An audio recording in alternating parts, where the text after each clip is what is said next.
我是杜云龙，我不倒关子，向阳而生。说实话，把我们4个人的名字排列一下，怎么感觉就像是这个叫杜云龙的，此刻正在做一项什么很困难的挑战一样。不过看得出来，这杜云龙小朋友最后还是挑战失败了。一进游戏，这不倒关子倒没倒关子我不知道，反正这杜云龙肯定是倒了。游戏只是才刚开始了短短的10秒，他就直接向我们表演了一波金钱消失术。完了，在那儿，大家都没看到吧？没看到，你等我打野的时候记得飞啊！这个杰峰现在还在这里笑，等会很快就笑不出来了。我让他打挨的时候记得飞，可不是开玩笑的。杰峰浪费了一个飞跃后，这波他从地面进点，直接就被对面的保安当场打成猪头了。毫无疑问，这把如果输了，这杰峰指定是要背大锅的。只能说幸好他匹配到了一个像我这样实力强劲的阵男。最后在队友和我的恐怖发挥下，我们还是轻松地拿下了这把胜利，稳住了关键的手枪局。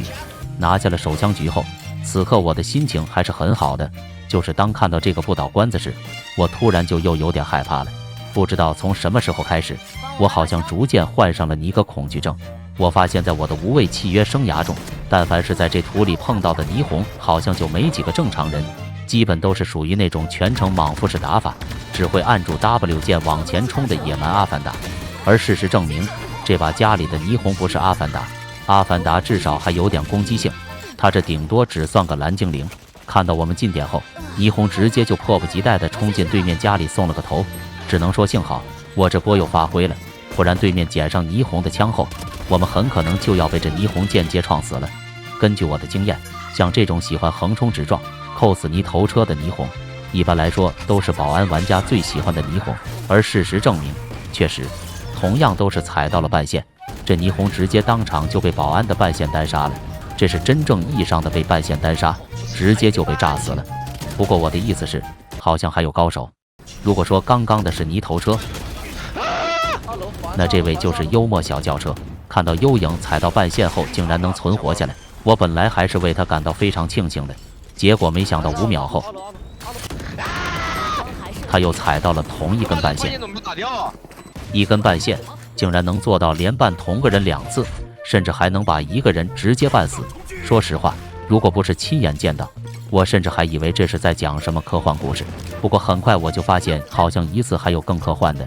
每一次跟在霓虹的后面，总是能看到一些奇形怪状的画面。还是这个 A 点，我跟霓虹进点后，我在包点里才刚开了2枪，结果一转头，我就发现他怎么已经左轮连马6枪，此刻正在木蝶的脸上紧张地进行一个换弹了。帮他把脸上的木蝶打掉后，虽然我不知道他和木蝶之间到底是如何做到能把子弹打空都没分出胜负的，但此刻我已经来不及想这问题了，因为很快我就又有了个新的问题，就是为什么新回合在我们什么道具都没有给的情况下，这个霓虹就又直接一个人嘎啦冲进点里白给去了。我家是开早餐店的，我感觉这霓虹就是有饼，他疑似是因为长时间的人如其名，所以导致体内积攒的能量太多了，需要每时每刻都不停地冲刺来释放自己的能量。他的手虽然没有冲了，但他的脚却好像无时无刻都在冲。看到霓虹这把好不容易安全进入了点内，结果又一波冲烟给自己冲死了。说实话，高血压了，已经真的是当场高血压了。此刻我感觉这霓虹就好像是我脸上的这2个门环，2个门环都挂在墙壁上。我的意思不是在暗示他打得像挂壁，我只是单纯想表达他有点2逼。打了8个回合，霓虹杀了3个，我只能说有些人注定是有些不是人的。从3打3瞬间变成1打3，当看到剩下个活着的人是个霓虹时，我就已经明白，这个残局已经注定是没有希望，对面已经注定是没有希望了。牛逼，我就相信你。你这几下太狂了，咱不理你。坏了，我寻思我偷偷说他坏话的时候好像也没有开麦，怎么感觉他好像发现我在背后蛐蛐他了？我承认是刚刚风某说话的声音有点太大了，什么又是霓虹有饼霓虹2比的，在我的眼里，这霓虹明明就是帅比，每个操作中都透露着一股大哥的香味。天生我材必有用，每个人其实都是有每个人的长处的。霓虹在残局这块很厉害，同样的，我在我自己的领域上也很厉害。打了国服这么久，我已经练就了一手非常快的举报速度，像这波，对面的猎枭连续磕秒了3个人后，还没等队友说猎枭有问题，我就已经一波眼疾手快的把猎枭举报了。不过虽然我的这个能力很厉害，但客观分析一下，感觉确实还是刚刚霓虹的残局更厉害点。打完了刚刚的那个残局，霓虹的形象在我的眼里突然就变得高大了起来。我们打 C， 看到霓虹封了个完美的近点烟雾，我也是果断跟上尼哥的脚。什么东西唰的一下从我脸上飞过去了，这霓虹好像又被半线绊到了。只能说，虽然他的实力确实很强，但是在踩半线这块也确实还是有点幽默的。别告诉别人哦。不是我说，对面猎枭的枪法好像疑似是有点变态了。他这把在中路给完无人机后，竟然直接就抓了个胎敏拉了出来，把我和幽影瞬间送回老家了。相比于猎枭恐怖的枪法，此刻我感觉我的枪法就有点不知道该怎么形容了。高情商，我的枪法就像我震男的技能一样，属于是震慑作用大于击杀。枪法方面还能起到震慑的作用，意识方面就只能起到勒索的作用了。赢下手枪局后，看到对面瑞娜在 B 点用屁股瞪着我们，我本来还在暗自嘲笑他被偷侧身了，结果下一秒，我直接就被吓出最美男高声了。打了14个回合，我杀了5个，毫无疑问，我跟张国荣之间已经是有一点差距了。弱者就是要狠狠地求助强者。看到他攒了这么多钱，我也是果断地对他进行一波经济上的分担压力。帮我买把枪。哇，你这把也太厉害了吧，都15杀了。所以发一把。你来玩我的海灵吧。我要 AK。这把对面奖励局啊！我玩低狗了，那我就。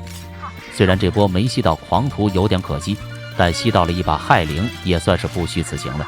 不得不说，还是队伍大哥的枪玩的顺手。对面打 A， 我利用这把害灵一波极致跑打，将瑞娜打得火冒3丈后，又一波从容的后撤步加一个正宗的巴西跳扫，直接就把木蝶打得武当痛睡，轻松的拿下了这把奖励局的胜利。2个回合前我才杀了5个，打完了上回合后直接就杀到了整整7个，可怕！无需多言，看到对面猎枭射了根箭过来，我也是直接将其打。这什么箭？怎么感觉对面的猎枭好像也是有点幽默细菌的？3打4，虽然继刚刚在车库被杰峰吓了一大跳后，我这波又在中路被这个猎枭吓了一小跳，但问题不大，因为猎枭的实力虽然强，但他和探测箭之间的配合也是真幽默。他这波射了根 B 点的探测箭后，箭还没有扫完，他的人就已经耐不住性子跳出来先走一步了，人走的比探测箭还着急。说实话，我也很难判断这到底是探测箭在帮人探测，还是人在帮探测箭探测。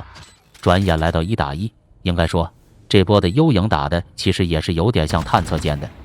你可以拆的，真拆真拆。明明这波只要真拆就稳赢了，结果赢了。结果他非要跟个探测箭一样去外面探眼，拆不掉了，可以拆掉了，我跟你说，可以拆掉的。我都这样说了，都让你拆了。现在还在嘲笑幽影的残局，很快我就发现，相比于幽影的残局，我自己的残局更是一坨了。我这波常规打掉了新鲜出炉的瑞娜，还有远处的木蝶后，听到木蝶开大了，我直接就一波顶级的指挥，开大了，开大了，先跑齐了，我操！给稳赢的局势又打得扑朔迷离了起来。拟人的操作还在继续。如果说刚刚是展示了一波顶级的逃跑意识，那么接下来就是又展示了一波顶级的战斗意识。3打1，对面剩个保安，我觉得以我这点血量想要打赢保安，还是得要发挥下我大脑的优势的。于是我就直接神秘的跟草融为了一体，想要打个出其不意，而结果应该说也确实还是很出其不意的。我操，这草不能穿呐！听着幽影绷不住的笑声，又看着连自己都有点绷不住的操作，我操！只能说前期嘲笑杰峰拟人，中期嘲笑霓虹拟人，后期嘲笑幽影拟人，打到了结束，才发现原来我自己才是那个最拟人的。